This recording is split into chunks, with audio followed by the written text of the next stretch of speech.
We hunted down every last one of those alien scum across the galaxy and made them pay for what they did to Earth, Timothy Harris growled, staring at the young human cadets with a cold intensity. The grizzled old veteran's eyes gleamed as he recounted humanity's darkest hour. Centuries ago, the technologically advanced Malon had launched a devastating surprise attack on an unsuspecting Earth. Major cities lay in ruins, millions dead in the blink of an eye.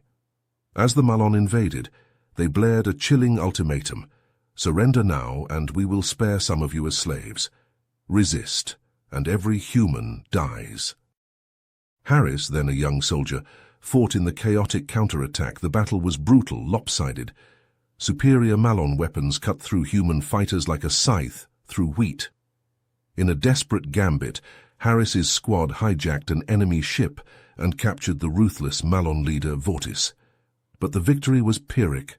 Harris alone survived. With Vortis hostage, Harris broadcast to the Malon fleet, "Leave now or we will hunt down every last one of you, to the ends of the universe. This is your only warning. We are coming for you." Shockingly, the Malon withdrew, but not before Vortis sneered, "You have no idea what you've started, human. We'll be back to finish this." Harris looked at the cadets gravely, and that was just the beginning. The future of the human race hung in the balance. The Malon would return stronger than before, thirsty for revenge. If humanity failed to prepare, if they lost the coming war, it would mean extinction. The cadets knew they carried the weight of their species on their shoulders. They would need to be ready when the Malon came again, or all of humankind would perish. With the immediate Malon threat gone, Earth sprang into action, preparing for the war to come. Bitter old rivalries and conflicts fell away as humans united against the common enemy. Presidents shook hands with dictators. Old enemies became allies overnight. Vast sums poured into weapons development and research into the alien tech. Harris led the charge to reverse engineer the hijacked Malon ship. His mind still echoed with Vortis's parting threat as he worked punishing 18-hour days deep underground, fueled by black coffee and cold determination. His team made steady progress deciphering the advanced propulsion and weaponry, but it never felt fast enough. "We need to work harder," Harris barked at the haggard scientists and engineers. "Every second we waste, the Malon get closer to launching their next attack. We stop when Earth is safe, not a moment before." As years passed and the captured tech was integrated, humanity's arsenal swelled to unprecedented heights. Sleek new destroyers, cruisers and dreadnoughts rolled out of shipyards, armed to the teeth with reverse-engineered Malon guns and defenses. But most crucial was the new breed of super soldiers. Top athletes, special forces and other prime physical specimens were recruited into classified training camps. Their bodies were pumped full of experimental gene mods and augmented with cutting-edge cybernetics, transforming them into warriors, optimized for the rigors of battle against the Malon. Their skin was hardened to resist injury, their muscles enhanced for incredible speed and strength. Harris himself was one of the first to volunteer. "I went into that operating room human and came out something more," Harris told the wide-eyed cadets. "My bones were reinforced with carbon fiber. Servos and circuits ran through my veins, boosting every reflex and motion. I could run for miles without tiring, bench a small car and heal from gunshots in hours. The perfect soldier to face whatever horrors the Malon would bring." Harris's gaze grew distant as his mind drifted back to those frantic years of preparation. "We assembled the mightiest military force in history, staffed with troops that weren't quite human anymore. By the time the Malon arrived, we were as ready as we could be. But in war you just never know." Harris paused, his scarred face darkening at the memory of that fateful day. The cadets sat in stunned silence, hanging on his every word. "July 18th, 2187. A date which will live in infamy," Harris said grimly. "We thought we were ready. We weren't."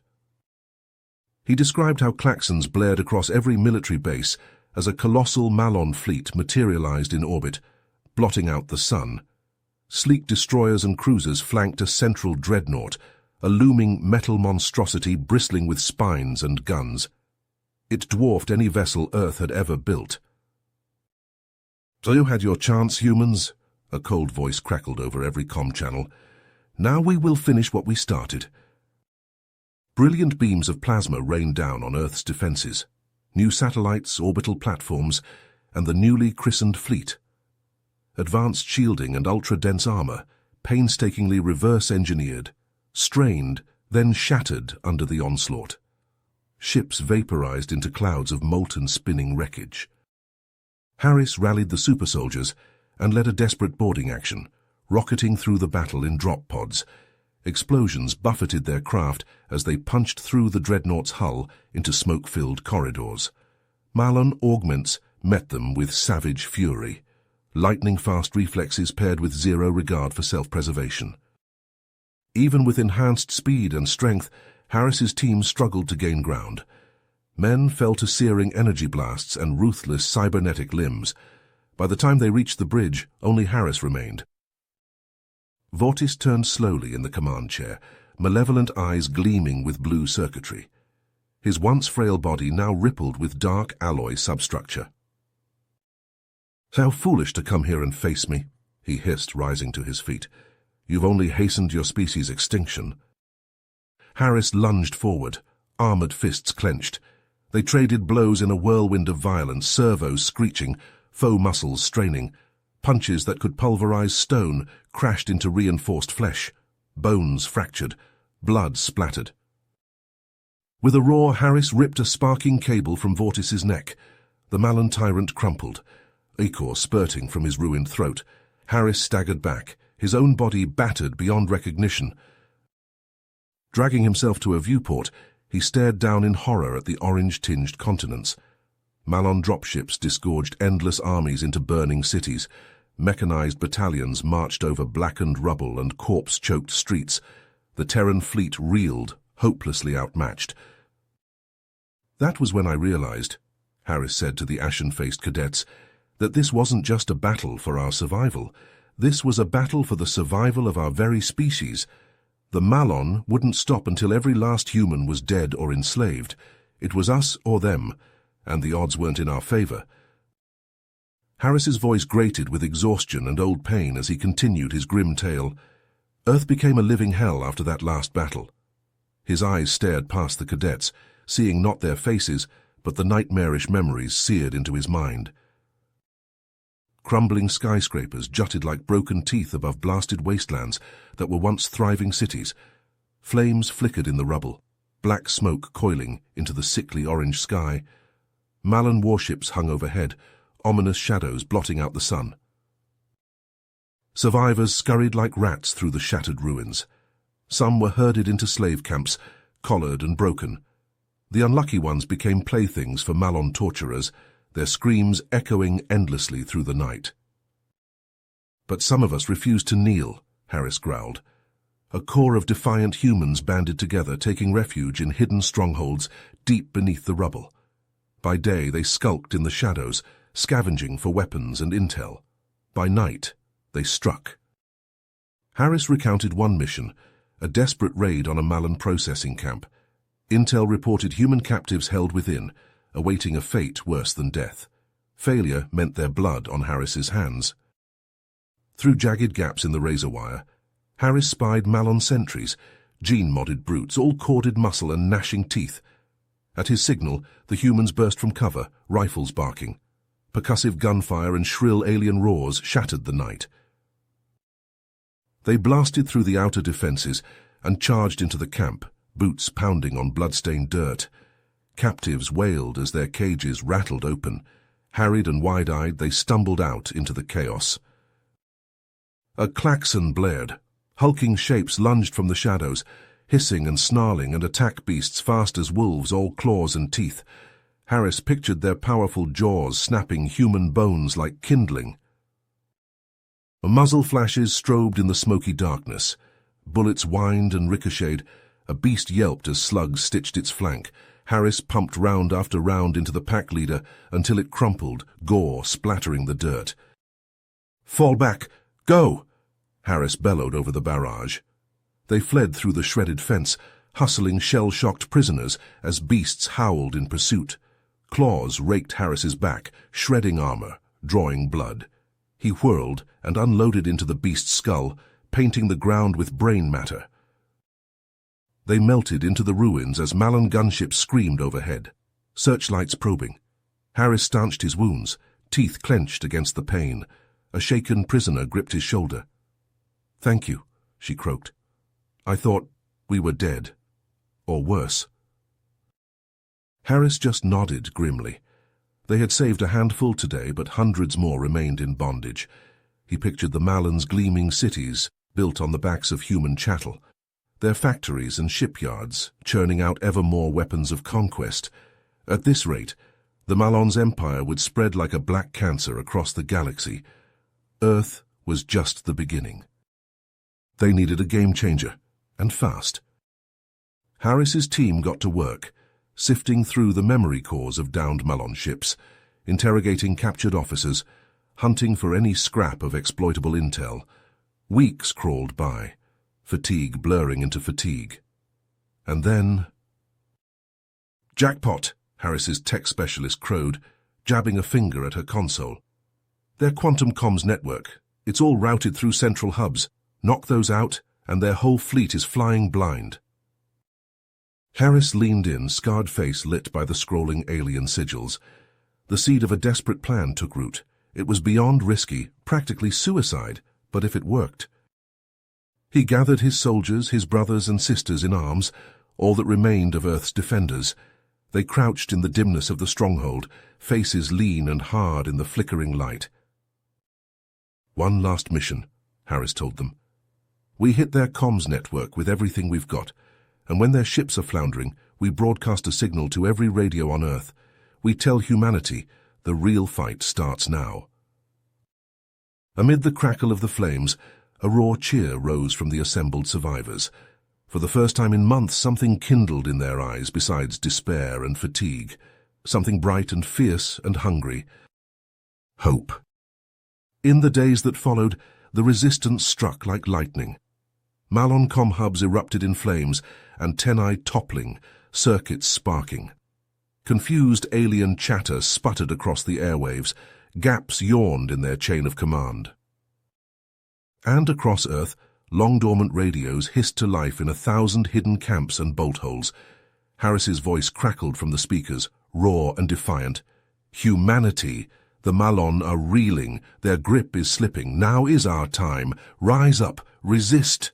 They may have numbers and tech, but this is our world. Take it back." The cadets listened in breathless silence as Harris recounted what followed. Grimy humans emerging from the rubble, gripping rifles and wrenches, faces alight with grim purpose. Mobs overrunning slave camps and armories. Malon patrols ambushed and overrun. The alien overlords for the first time hesitating, flinching. "It was glorious chaos," Harris said, a fierce smile splitting his craggy face. "We hit them on every front. Sabotage, open battle, hearts and minds. Blasted their bases, hot-wired their tanks, turned their own slaves against them. They didn't know what the hell was happening." His smile faded. "But make no mistake, it was no easy win. We bled for every inch of ground. The Malon fought like rabid dogs, and they had plenty of teeth left. We needed every scrap of courage and wits we had just to survive." Harris fixed the cadets with a stare that could melt steel. "That's the lesson here. Against a ruthless, technologically superior enemy, there are no easy victories, no quick fixes. You have to be willing to fight dirtier and nastier than they do, to sacrifice everything for even a sliver of hope." He stood, servos whirring. His hulking outline etched itself against the red light of the dying sun. "Humanity is still here because we never gave up, even when the odds were impossible. We fought, we bled, we innovated. We did things I still have nightmares about. But we survived." Harris turned to the viewport, staring out at the battered fleet mustering in orbit. Already new Malon incursions were probing the edges of Terran space. The old soldier's face hardened. "But the fight ain't over, kids. Not by a long shot. The Malon are still out there, along with God knows what other alien horrors. If humanity is going to make it, we need soldiers like you. Men and women ready to face hell so that our people can see tomorrow." He pinned the cadets with a gaze that had stared down the end of worlds. Can you be those soldiers? Do you have what it takes to go out there, to the edge of the void, and hold the line for humanity? The cadets shot to their feet, young faces hard and bright as drawn steel. Sir, yes, sir. Harris's eyes grew distant, his voice raw with remembered pain. The Malon's final gambit was the cruelest of all, a tailor-made virus, a biological scourge that ravaged human bodies like wildfire. Millions infected, writhing in agony as their organs liquefied and skin sloughed away. The streets ran red with blood and echoed with the screams of the dying. He clenched a cybernetic fist, the metal creaking under the strain. I still remember the searing pain as the virus took hold, the way it felt like acid in my veins. Every breath was a battle, every heartbeat a small victory. I watched my own flesh necrotize, the stench of decay filling my nostrils. A cadet retched, doubling over. Harris nodded grimly. That's the reality of bioweapons, son. There's no glory in it, no honor. Just suffering on an unimaginable scale. He gritted his teeth, a muscle jumping in his jaw. But even as we lay dying in droves, humanity refused to roll over. Our scientists worked around the clock, searching for a cure, a vaccine, anything to stem the tide of death, and the resistance kept fighting, kept the pressure on no matter how many we lost. Harris' voice dropped to a hoarse whisper. In the end, it came down to one last desperate mission, a final roll of the dice.